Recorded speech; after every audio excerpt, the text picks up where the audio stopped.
ایک اور دلچسپ کہانی جس میں ایک عورت اپنے شوہر کو چھوڑ کر کسی اور مرد سے محبت کرتی ہے۔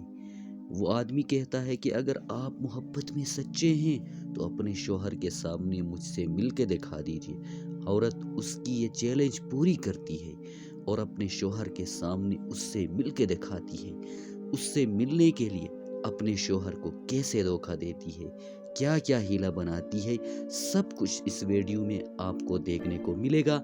لیکن اس سے پہلے آپ سے چھوٹی سی گزارش ہے کہ چینل کو ضرور سبسکرائب کریں۔ سچی محبت یا دھوکہ۔ ایک گاؤں میں فاطمہ نامی عورت اپنے شوہر علی کے ساتھ خوشحال زندگی گزار رہی تھی، مگر اس کے دل میں ایک اور شخص کامران کے لیے نرم گوشہ پیدا ہو چکا تھا۔ کامران اس کی محبت کا دعوے دار تھا، مگر اسے فاطمہ کی وفاداری پر شک تھا۔ ایک دن کامران نے کہا، اگر تم واقعی مجھ سے محبت کرتی ہو تو اپنے شوہر کے سامنے مجھ سے ملو، تب میں تمہاری محبت پر یقین کروں گا۔ فاطمہ کو یہ چیلنج قبول تھا۔ اس نے ایک چال سوچی اور اگلے دن اپنے شوہر کو لے کر ساتھ باغ میں جا پہنچی۔ وہاں ایک پرانا درخت تھا جس کی شاخیں آسمان کو چھو رہی تھیں۔ علی، میں اس درخت پر چڑھوں گی، تم نیچے کھڑے رہنا، فاطمہ نے کہا۔ علی نے حیرانی سے دیکھا مگر کچھ نہ بولا۔ فاطمہ درخت پر چڑھ گئی اور اوپر سے نیچے دیکھتے ہوئے شوہر سے پوچھا، یہاں آپ کے ساتھ کون کھڑا ہے؟ علی نے نیچے دیکھا، وہاں کوئی نہ تھا۔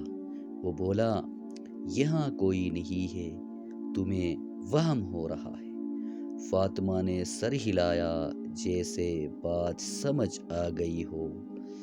اگلے دن وہ پھر علی کو ساتھ لے کر اس باغ میں آئی۔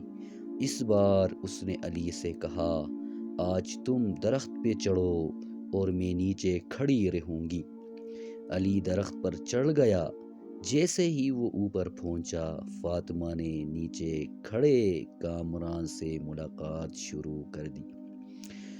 اوپر سے علی نے حیرانی سے نیچے دیکھا اور بولا، یہ آدمی کون ہے جو تمہارے ساتھ کھڑا ہے؟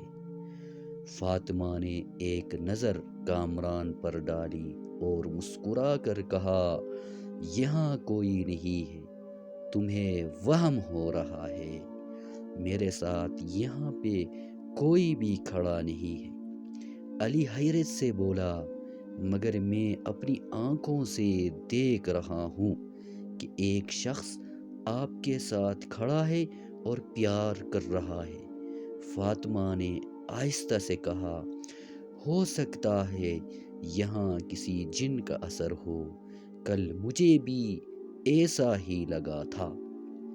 یہ کہہ کر وہ کامران کی طرف مسکرا دی اور علی خاموشی سے درخت کی اونچائی سے نیچے سب کچھ دیکھتا رہا، اپنی محبت، اپنی عزت اور اپنی بھروسے کی شکست کو بھی۔